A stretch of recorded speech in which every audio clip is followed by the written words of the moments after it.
Welcome back into Studio 5. When someone you love is feeling anxious, the last thing you want to do is to add to their stress. So today, a mini training session of sorts to teach you how to coach the anxious people around you and help them de-stress. Studio 5 relationship coach, Dr. Matt Townsend is here. Good to have you. Good to be here. We are getting such a huge response to these conversations we're having about anxiety, one in part because it's a huge problem. It's going up. Everyone's getting it. A lot of people are struggling, but this is an interesting angle that I think will be really helpful as well for parents, for husbands, for wives who don't quite know how to step in and support these people struggling. And they're struggling, and so all of a sudden the relationships start struggling. So that's why the guy that does relationships got into anxiety, is because I was seeing it cropping up in all of our relationships. And there's a lot of times that people don't get what anxiety is. So if their spouse has it, they just think they need to just kind of hunker down and like suck it up and be strong and you'll be fine, get over it. But that doesn't work. It's not enough to just tell somebody to be stronger. There are some real coaching things you can do to become a partner with them to kind of master this issue. So before we get into these coaching techniques, how do you explain anxiety to a wife who's watching a husband struggle or vice versa? How do you break it down and help people understand? One of my favorite examples is, imagine that you were asked to speak in front of 2,000 people and you were asked to do it tomorrow. So you have about 12 hours, let's say, to prepare. What would that do to you? It would start to create this stress and this anxiousness, this worry about a lot of things. And even if you love speaking, that's a big task. And so all anxiety is that feeling about a lot of things all day, all the time. Where all the time you're worried. And I've even seen situations with my own kids where we're going to dinner at friends and they start wondering, well, who's gonna be there?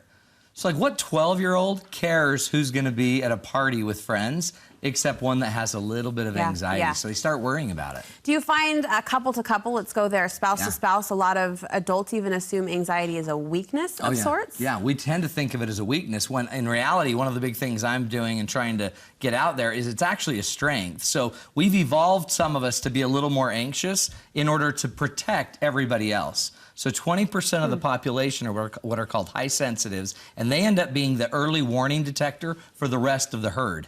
So it's a superhero strength. It's a great strength, but it's horrible when you don't need it because it starts to exhaust you. So we need to see past the anxiety. That's coaching tip number one. Tip number one, and see your partner as more than their anxiety. Because a lot of times when they get anxious, you just start to focus in on that's all they've got. But remember that anxiety makes them more sensitive. It makes them in a way more spiritual. It makes them more empathic. A lot of their best traits that you love about them are fruits of a little bit of anxiousness and high sensitivity. So I want you to start seeing your partner as more as their debilitation or whatever, more as their weakness. See them as a whole being. They have anxiety and a million other strengths. And if we've got to take everything, if we've got to take the hard stuff, we also want to remember all the good stuff that they are. I like that. As you work with these clients, these couples who are plagued with this, anxiety, this heaviness, is there one thing those who struggle with anxiety wish that we would do on the outside? Yeah, one thing they'd want up front is just that you'd understand them. So empathize is the rule. We want to learn to empathize with them and not enable them. So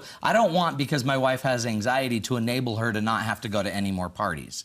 That's not my goal, is just to give her what she wants. My job is to be her partner, her life, the scriptures say a helpmeet, somebody that's there to help save her and she can save me. So I want to help her and enable her, and the best way to do that is first understand what she's going through. Start to empathize. Empathize means I get out of my path and into your path. I get within your path, your pathos, your sickness, your pain, your hurt. And so if I can get out of me and my view of your anxiety, because it's really not a big deal, and get into yours, and then I'm going to show you ways that we're going to get that person to step up and still deliver with their anxiety so we can go be a healthy couple together. One of the best ways you say to show empathy is to lend a listening ear. Just listen. One of the greatest parts about the research, when somebody takes medication for anxiety, the research shows that if they also go to counseling and medicine is a great combination to manage anxiety. But actually what they found is sometimes just having someone to talk to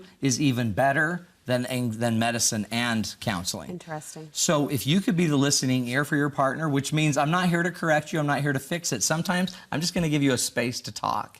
And by the way, the more you talk, it tends to lower your negative emotion, your anxiousness, and it tends to increase my understanding. Is there anything we should avoid? Shouldn't say, shouldn't do? Yeah, like I wouldn't critique her. I wouldn't advise somebody that's anxious. Your job's not to sit there and advise them.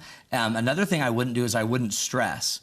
When I get stressed because my spouse is stressed, then all of a sudden I become a reactive stressor for her. And so my job is if she's having a hard time and getting kind of frustrated and stressed about her day, I don't want to jump in and all of a sudden become part of it, or I don't want to start yelling at the kids and become a stress case because she is. Reflecting with the vibe they're putting out. Or all that will do is just double or triple her stress. So I need to kind of be a balance of calmness. You talk about not advising, right? Not offering that advice. What's an effective way then to handle the worry or to deal with the anxiety? So one of the big rules is when people are anxious, they start making up stories or they start saying that this is the problem. What I'm mad about is I've got to do church, I've got to do this, and they start listing all these things.